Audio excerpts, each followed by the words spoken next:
Hello बच्चों, let's read the question. The question says, यहाँ पे हमें असर्शन रीजन का क्वेश्चन गिवन है।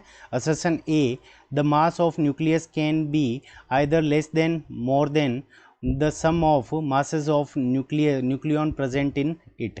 और रीजन आर गिवन है, the whole mass of the atom is considered in the nucleus.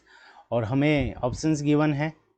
Option first, if both assertion and reason are true and the reason R is correct explanation of the assertion A.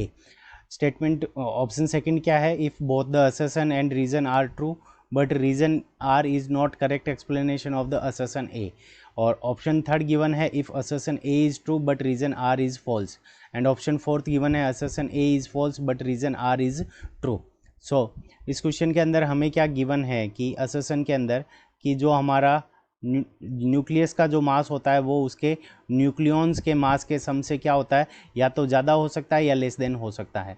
सो इस question को करने के लिए हम क्या करते हैं, की कंसेप्ट लगाते हैं।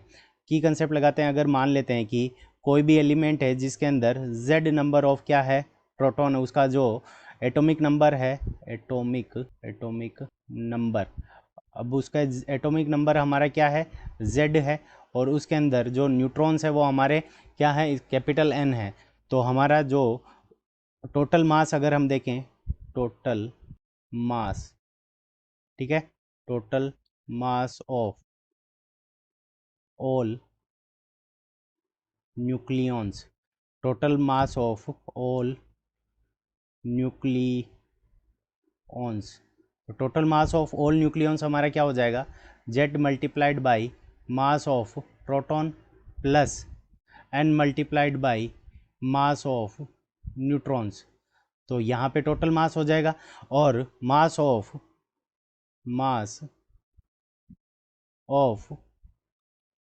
न्यूक्लियस, मास ऑफ न्यूक्लियस, और मास ऑफ न्यूक्लियस अगर हम देखें तो वो हमारा क्या हो जाएगा, मास ऑफ न्यूक्लियस हमारा किसके इक्वल होगा, तो जो मास नंबर होता है ए उसके इक्वल होगा, तो उसको हम क्या लिख देंगे, ए लिख देंगे। तो यहाँ से हमारे पास में जो वैल्यू होती है न्यूक्लियॉन्स के मास की, उनका सम का जो योग होता है, यानी उनका सम हमेशा क्या रहेगा, मास ऑफ न्यूक्लियस से हायर रहेगा।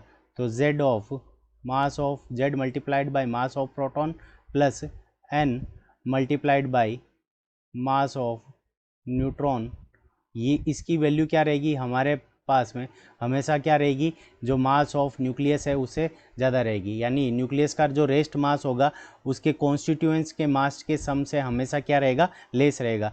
तो ऑलवेज ये क्या रहेगा, हमारा लेस रहेगा, कभी भी हाई या मोर नहीं हो सकता, हमेशा ये क्या रहेगा, ऑलवेज लेस रहेगा। और इसी से हमारी क्या आती है, बाइंडिंग एनर्जी आती है। बाइंडिंग एनर्जी का जो फॉर्मूला होता है वो हमारा क्या होगा, B is equals to Z multiplied by mass of proton plus N multiplied by mass of neutron minus A multiplied by C square.